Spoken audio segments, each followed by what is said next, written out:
एक जो important news निकल के आ रहा है साबरीमाला के रिगार्डिंग।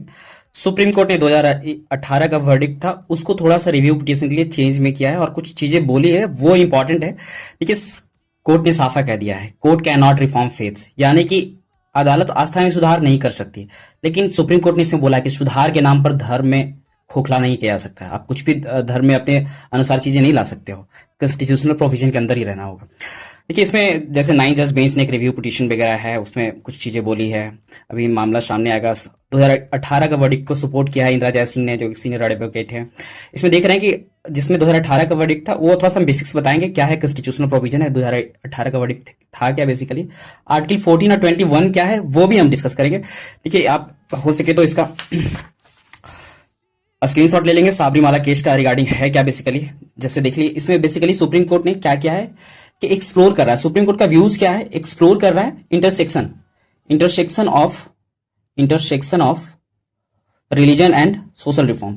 रिलीजन और सोशल रिफॉर्म के बीच में इंटरसेक्शन एक्सप्लोर कर रहा है सुप्रीम कोर्ट इस साबरीमाला केस में।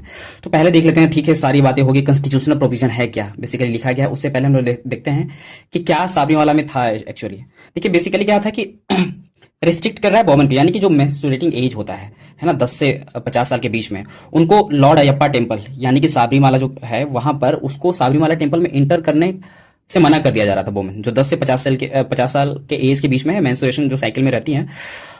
ठीक है, गलत सही है, पहले कॉन्स्टिट्यूशनल प्रोविजन देख लेते हैं। आर्टिकल 14 की बात करते हैं, right to equality, right gender based temple exclusion हो रहा है, यानी कि डिस्क्रिमिनेशन हो रहा है। आर्टिकल 14 बोलता है कि राइट टू इक्वलिटी की बात करता है, लेकिन जेंडर के बेस पे एक्सक्लूजन हो रहा है, तो ये राइट टू इक्वलिटी वायलेट हो रहा है। आर्टिकल 21 की बात कर रहे हैं कि वर्शिप, यानी कि किसी को आस्था या पूजा करने से रोका जा रहा है, यानी कि उनकी डिग्निटी को कटेल किया जा रहा है। तो आर्टिकल 21 भी हमारा right to life and livelihood की बात करते हैं, उसको भी कटेल कर रहा है। आर्टिकल 25 कहता है फ्रीडम ऑफ रिलीजन, राइट।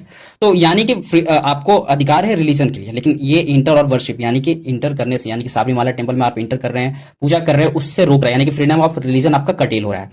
देखिए, 2011 का वर्डिक्ट क्या था, सुप्रीम कोर्ट ने बोला था, ये चीजें तो हमने बोल लिया कि ट्रेडिशनली क्या चल रहा था कि उसमें मना कर दिया जा रहा था, लेकिन ट्रेडिशनली क्या किया जा रहा था कि 5 जज बेंच आया था, कॉन्स्टिट्यूशनल बेंच बैठाया गया था। उसमें साफा सुप्रीम कोर्ट ने बोला कि ये प्रैक्टिस अनकॉन्स्टिट्यूशनल है और जेंडर इक्वालिटी को वायलेट करता है। लेकिन रिव्यू पिटीशन 2026 में आया, उसमें 9 जज बेंच ने बोला है कि ये religious freedom and freedom fundamental right के बीच में क्या रिलेशन है, उसको चीजें निकल कर आएगी, वो तो सुप्रीम कोर्ट का पिटीशन ही बताएगा। आप लोग कमेंट सेक्शन में जरूर बताएंगे कि ये सुप्रीम कोर्ट का जो कॉन्स्टिट्यूशनल बेंच की बात कर रहे हैं, 5 जज बेंच हुआ, फिर 9 जज बेंच हुआ, ठीक है तो दोनों कॉन्स्टिट्यूशनल बेंच।